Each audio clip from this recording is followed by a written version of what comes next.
People are born, people die. Yun lang ba ang buhay? Papanganak ka, lalaki ka, yung iba magkakaasawa, yung konti hindi. Magkakaanak, yung iba, yung konti hindi. Tapos magpapalaki ka ng anak, tapos tatanda ka, and then nasa kabilang buhay ka na. Ganun ba lang talaga? O may iba pa? O dapat marami pa? Ang pag-aaral natin, pinamagitan nating make the most out of life.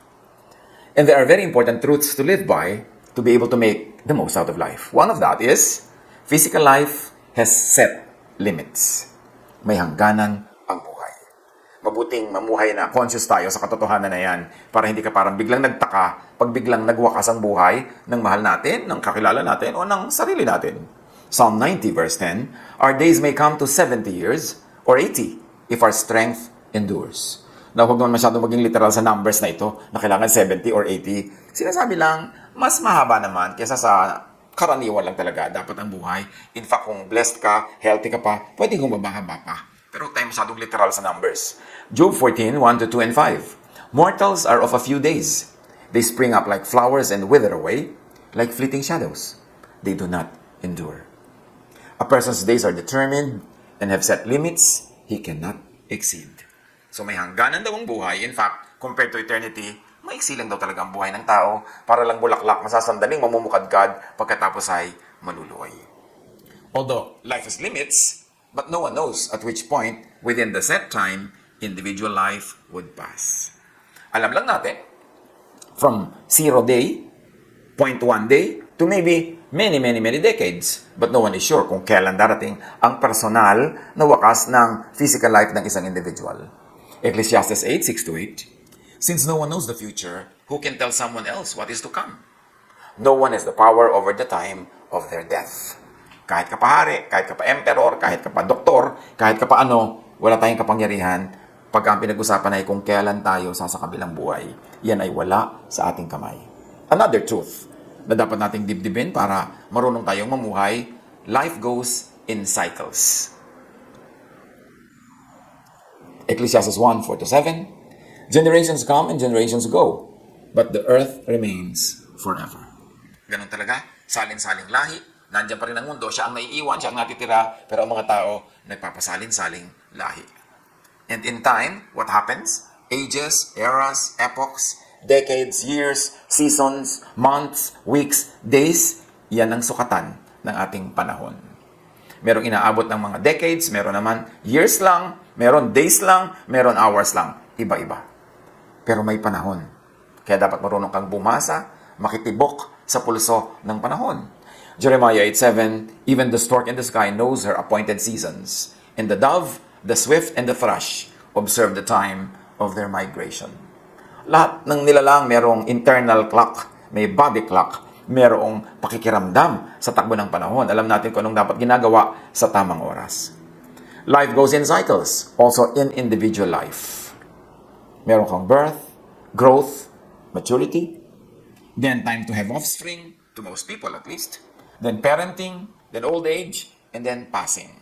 Every individual can go through that. Kung mahaba ang kanyang buhay, meron naman, hindi nakukumpleto yung buong cycle na yon. Doon pa lang sa quarter number 1 or quarter number 2, gumagraduate na siya. Ecclesiastes 5:16, as everyone comes, so they depart.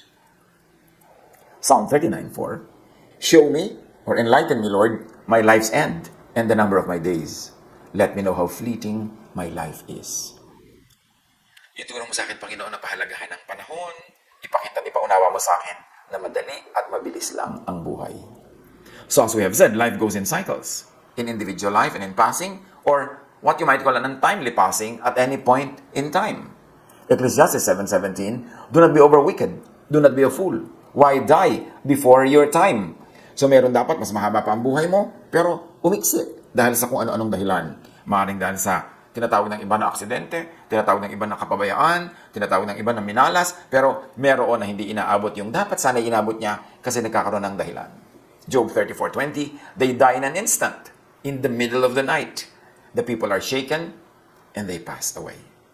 Pahiwaga ang buhay, hindi mo alam kung matutulog ka, gigising ka pa kinabukasan.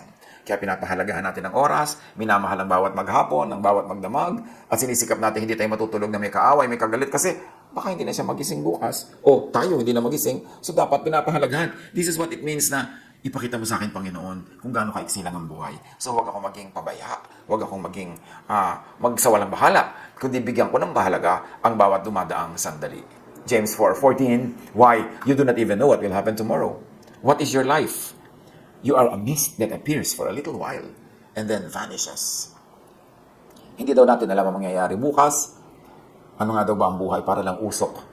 Usok ng kumukulong tubig, sandaling nandyan, tapos mamaya wala na uli. Kaya dapat marunong tayong magpahalaga sa bawat sandali. Huwag nating i-assume na lagi tayong makikita next week, next month, next year. Kasi hindi natin alam kung kaninong buhay ang mapapaaga na sumakabila. Kaya dapat we keep no records of wrongs. Nagpapatawad, nagmamahalan, nagbibigayan, nagbabayad ng dapat bayaran, para kung abutan man tayo ng pagsakabilang buhay ng kapwa natin o ng sarili natin, walang regrets. That is how you make the most out of life. You savor every moment, you value every moment, and you do not assume that you will have all the days, all the weeks, all the months and years. Hindi natin yun alam. Psalm 39:4-6, show me, Lord, my life's end and the number of my days. Let me know how fleeting my life is. Ecclesiastes 8:15 meanwhile says, dahil maiksi ang buhay, so I commend the enjoyment of life, because there is nothing better for a person under the sun than to eat and drink and be glad. Then joy will accompany them in their toil, all the days of the life God has given them under the sun. Kailangan daw, sabi ni Solomon, enjoyin mo ang buhay mo. Anumang araw, anumang buwan, anumang linggo, anumang taon, meron ka dapat enjoyment. Huwag mong ipunin yung enjoyment mo para sa kahuli-huli ang araw o para next year o 10 years from now. Kasi paano kung hindi ka abutin nun? Inilugi ka. Kaya kailangan marunong kang gumawa o imbento ng mga kaligayahan sa bawat araw, bawat linggo, bawat buwan, bawat taon. Huwag kung ano-anong iisipin mong sakana. Because you never know. Life is made up not of years, but of moments. If the body is composed of cells, life is composed of moments. Quality moments make quality life. Wasted moments subtract from life. So do not just wish for a generally happy life. Create specific happy moments. Huwag mo lang sana sabihin, sana lumigaya ako, sana sumaya ako. Gumawa ka ng saya, gumawa ka ng specific na saya, umimbento ka ng ikakasaya. Para ka makatiyak na merong kasiyahan. Huwag mo lang hintayin na malaglagyan mula sa ulap patungo sa iyo. Kailangan nililikha mo ang kaligayahan.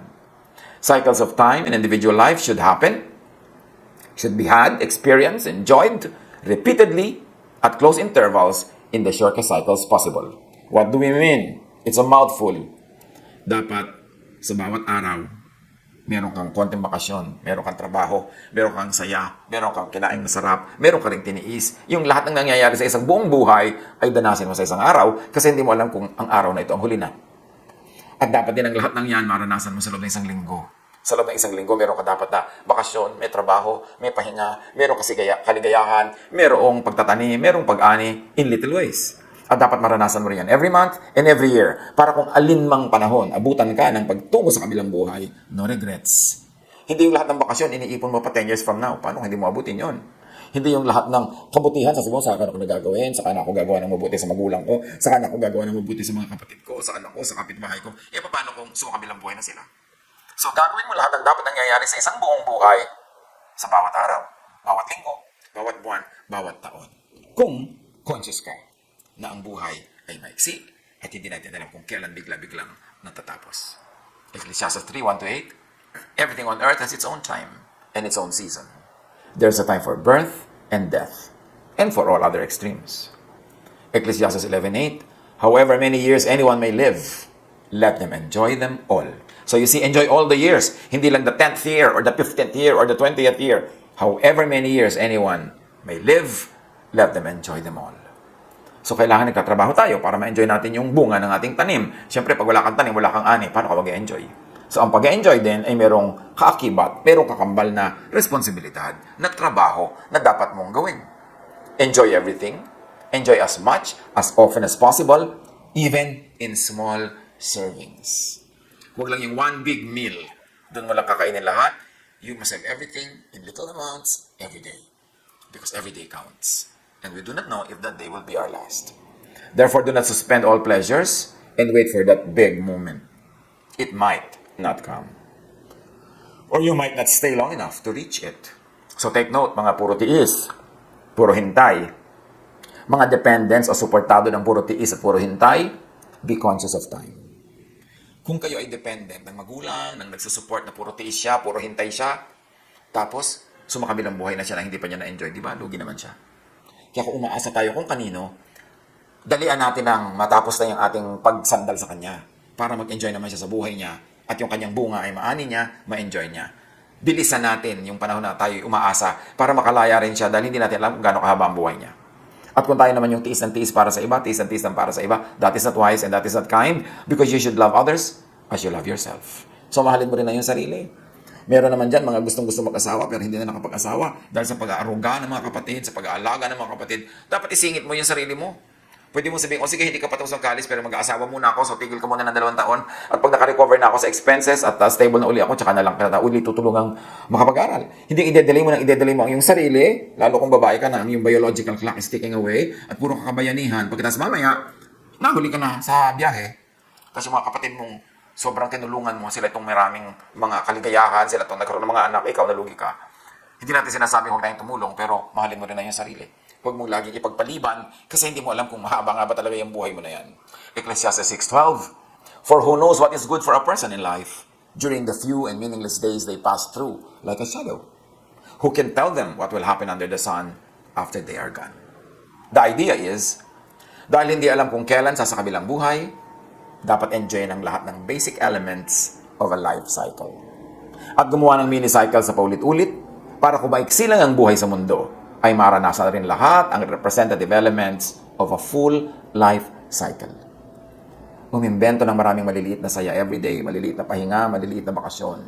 Huwag ipaghintay ang lahat sa isang one big moment that might not come.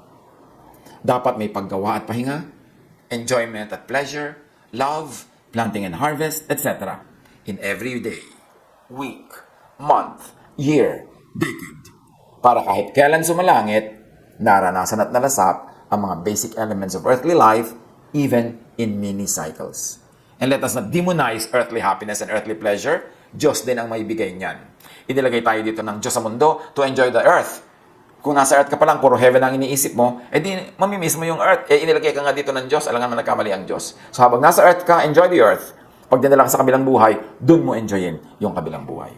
Ecclesiastes 2:3-8. Sa pagnanasa kong makamit ang karunungan, ipinasya kong magpakalasing sa alak. Sa loob-loob ko'y ito na ang pinakamahinam na dapat gawin ng tao sa maikling panahong ilalagi sa mundong ito. Nagawa ko ang mga dakilang bagay. In other words, sinubukan niya ang lahat. Sabi na niya, Solomon, my wisdom never leaving me at any moment. Pero sinubo ko ang lahat dahil maiksi ang buhay na ito. Ecclesiastes 2:24, a person can do nothing better than to eat and drink and find satisfaction in their own toil.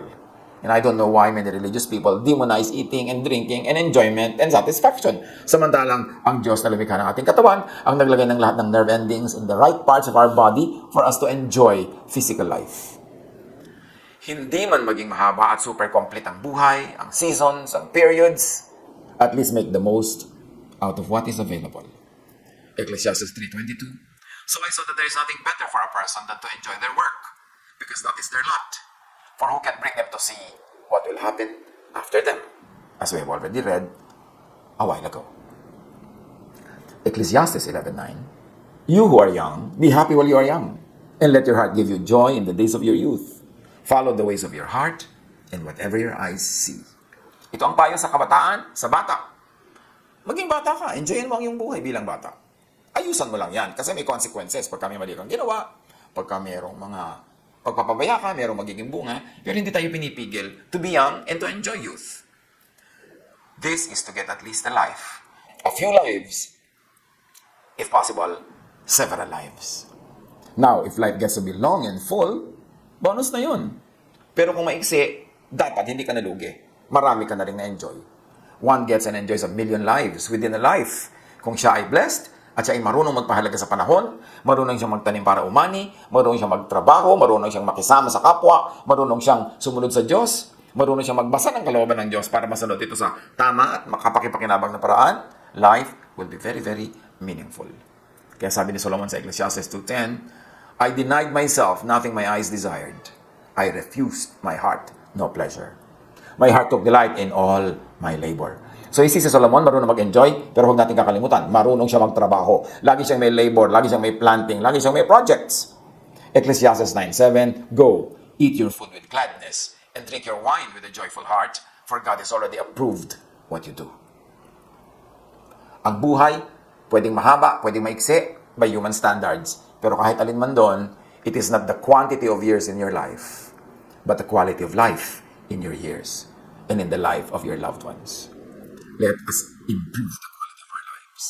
Kaya kalaban natin ang poverty, ang karalitaan, ang karukhaan, kasi maraming inaagaw sa ating ligaya at kasiyahan ang karalitaan. Kaya dapat magsikap, iangat ang buhay, umahon, bumangon, magtanim para umani, tulungan ang kapwa na magtanim para umani rin siya, at magtulungan tayo para ang buhay madoble, matriple, dumami ang ligaya at kahulugan. Romans 14:8-9, if we live for the Lord. And if we die for the Lord. So whether we live or die, we belong to the Lord. But, kahit maiksi ang buhay, do not be preoccupied with the issue of death. Huwag laging isipin yung death. Huwag laging katakutan yung death. Huwag laging ilagay sa isip kung paano mamamatay. Huwag imaginein ang sarili na inililibing, inilalagay sa atol, inilalagay sa nicho. Kasi nakaka-stress yan. Tandaan mo, pagka ang tao ay sumakabilang buhay, yung spirito niya na totoong siya ay wala na sa katawan. Hindi tayo ang ating katawan, tayo ang ating espiritu. So pag ang espiritu humiwalay na sa katawan, ang imagination mo doon maisama sa spirito, yung bumabalik sa Diyos. Huwag mong isama ang yung imagination sa katawan kasi may stress ka na dinala ka sa punerarya, dinadala ka para imbalsamuhin, inililibing ka, tatabunan ka ng lupa. Di ba nakaka-stress, nakaka-depression? Kasi gano'n ang mangyayari pag isinama mo yung sarili mo sa iyong katawan. Sabi sa Bible, at death, the spirit returns to God who gave it, and the body returns to the ground where it came from. At tayo yung espiritu, hindi tayo yung katawan. So huwag ka doon makipag-fellowship sa katawan. Madadepress ka. Yung katawan parang damit na hinubad, inilagay sa maleta, inilagay sa taguan. Hindi tayo yon. Ang totoong tayo ay yung espiritu na umaalis sa katawan sa oras na malagot ang ating hininga. So don't let death and the issue of death depress you. How do you get yourself and your mind off the issue of death? Ecclesiastes 5:20. They, meaning the blessed, seldom reflect on the days of their life because God keeps them occupied with gladness of heart. Yan daw ang extra blessing.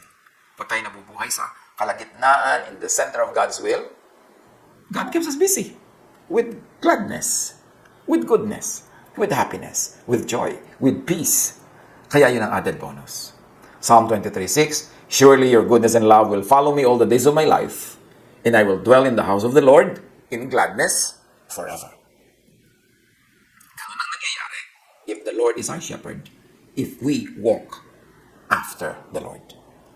Kaya sabi sa Proverbs 3:1-2, my son, do not forget my teaching. And I would like to say, do not forget my natural law, but keep my commands in your heart, for they will prolong your life many years and bring you peace and prosperity. Bakit natin ninuong ka ng natural law? Nagtatanim, natural law yun. Gagawa ka ng masama, may bunga, natural law yun. Kaya para tayo mabless, dapat marunong tayo mag-observe ng natural law. Hindi puro pray ka ng pray, pero wala ka namang ginagawang tanim, wala kang ginagawang mabuti. Kailangan nating ma-appreciate na ang God is the author of natural law, therefore to obey natural law is to obey God's law. Psalm 91:14-16, because He loves me, says the Lord, which could mean, because He lives by my natural law, I will rescue Him. I will protect Him, for He acknowledges my name, or I would say, He acknowledges my rules. He lives by the rules of heaven. He will call on me, meaning He will approach me in my terms, and I will answer Him. I will be with Him in trouble. Yun ang mga kailangan na masatisfy na sitwasyon so that God will be with us in trouble. That we abide in Him, that we follow Him, His natural law. Therefore, automatically, magkakaroon ng benefit ang pagsunod natin sa Kanyang mga laws. Ecclesiastes 7:14. Sa mga nag-iisip ng buhay, dinadatnan kumisan ng hirap. When times are good, be happy. But when times are bad, consider this. God has made the one as well as the other. If we live for the Lord. If we die for the Lord. The Lord will always be in our hearts, and His goodness and mercy and love will follow us all the days of our lives. How do you make the most out of life? Respect time. Huwag magsayang. Live according to the dictates of the season. Kung taniman, magtanim. Kung aralan, mag-aral. Kung trabaho, magtrabaho. Kasi lahat yan may consequence. Dapat lahat nasa oras. At pag tinawag tayo ng Panginoon para sa makabilang buhay, maganda yung walang regrets. Dahil nagmahal na tayo, nagpatawad na tayo, bago pa tayo nalagutan ng hininga. Dahil nag-enjoy na tayo, pinag-enjoy na natin ang mga kapwa natin, bago tayo malagutan ng hininga, then to live is Christ, and to die is gain. Pagpulay-bulayan, pag-isipan, i-apply sa buhay. God bless us all.